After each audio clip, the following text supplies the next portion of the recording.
everyone, so I have come back to you guys with another tip video, and a lot of you guys have been requesting relationships, dating advice, and I thought I should do a video about heartbreak, which is probably the worst part about you know, being in a relationship, is having your heart broken or breaking up.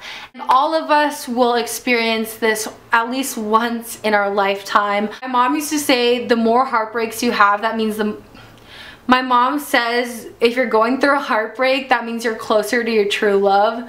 So just putting that out there. But before I get started, I just want to say that I am not any love guru. I'm single. I can't keep a boyfriend. I don't attract men, and that kind of stuff. So you could take my advice. You might not want to take my advice, but these are a few notes that I took for you guys just to kind of respond to all of your questions. So I'm just gonna jump right on into it, and I'm gonna keep on looking down because I have my notes down here. The first tip that I have for you guys is to always seek out comfort when you're feeling down and in the dumps after a heartbreak. Whether that means taking a really long hot bath, or reading a book, or going outside and running, or playing with your dog. Something that makes you feel comfortable and fuzzy inside. That's the things that you want to do. You want to do things that really do make you happy, the simple things that make you happy. Like for me, I really like taking hot baths, and I love reading books in the bath, and I also really like to play with my puppy. Like those are the things that make me truly happy, and it's just going back to the basics of what makes you happy. That's what you want to do. You want to find those things that make you comfortable, make you feel really good, and kind of de-stressify all the crap that's been going on. So tip number 2 is actually one of the harder ones, and it is to let yourself feel the pain. I know a lot of people act differently to different situations. I know that I'm the type of person to be very emotionless in front of other people, and then like, you know, pretend that everything is okay. And I know some people are types to just bawl out their eyes and stuff like that. Whatever type of person you are, you want to make sure that you let your feelings out, because I know that sometimes penting up all of these sad feelings or bad feelings about a relationship can actually kind of come back at you in a bad way. It's kind of like putting a bunch of marshmallows in a really big box and having them all pile up, and then one day it's gonna explode because there's not gonna be enough space for all the marshmallows. So that was a really weird analogy, but anyway, let your feelings kind of go, whether you do it in front of other people or by yourself in your room in a dark corner. It doesn't really matter how you do it, but you want to make sure to, you know, let out your feelings, let yourself feel pain or sadness, because if you don't, you're gonna just hide it away and it's going to start building up. Try something new. I know that if you're stuck in a routine, whether your boyfriend or your girlfriend used to take you to Starbucks every day after school, or watching movies on Saturday night or something like that, try switching things up.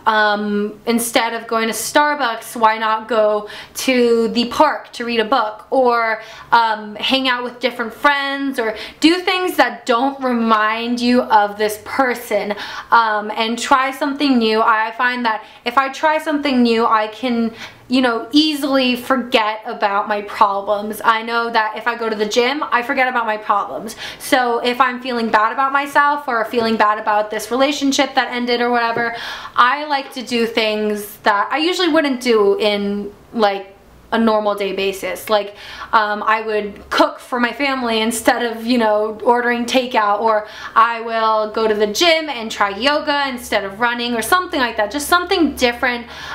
Just a little tweak in your schedule can really change how you feel and how your mind will process things. And the last tip actually has multiple little sections in it, but it's mainly focused on setting yourself free and letting yourself kind of go, and letting go of all of these feelings. Now, the first thing to do that is stop trying to win this person back. Whether it's a girlfriend or a boyfriend, you want to make sure that you're like not trying to impress this person so much, or you're not trying to get this person to like you again, because if you keep on trying, that's also going to keep this person in your mind, and it's also going to kind of be like what you do every single day. Think about yourself a little bit more.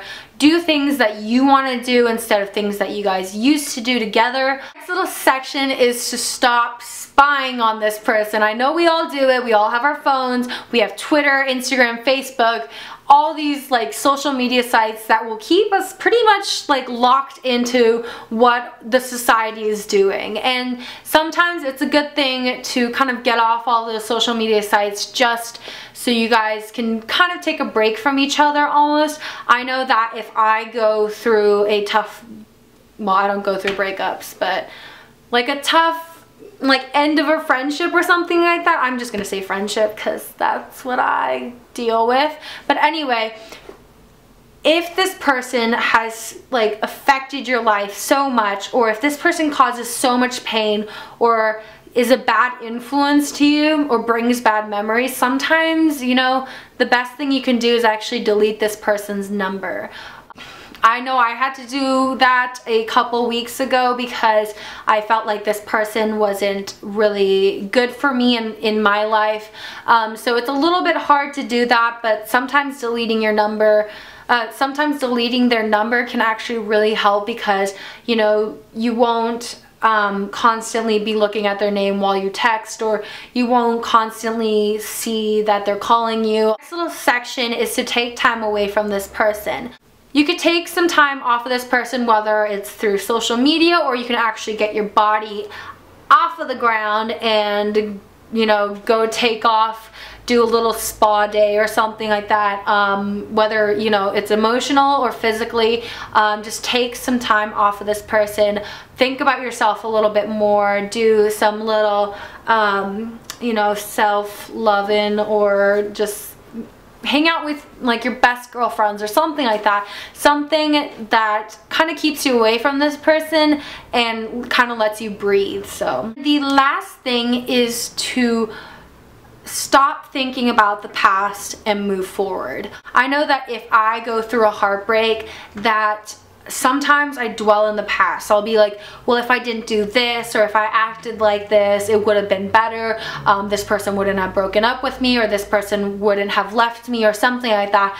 And just stop all of those bad, negative feelings and thoughts in your head, and just move forward and just be selfish. This is the time to be selfish, children. Anyway, those are all of my tips for you guys. Make sure to leave any comments, questions, and stuff like that all down there, and I will make sure to include your question in the next tip video. Really hope you guys enjoyed that, and now, since it is freezing in this house, I'm gonna go and cuddle up in my blanket and read a book, because I have no life at nighttime. Anyway, I hope you guys enjoyed that, and I will see you guys in my next video. Bye, everyone.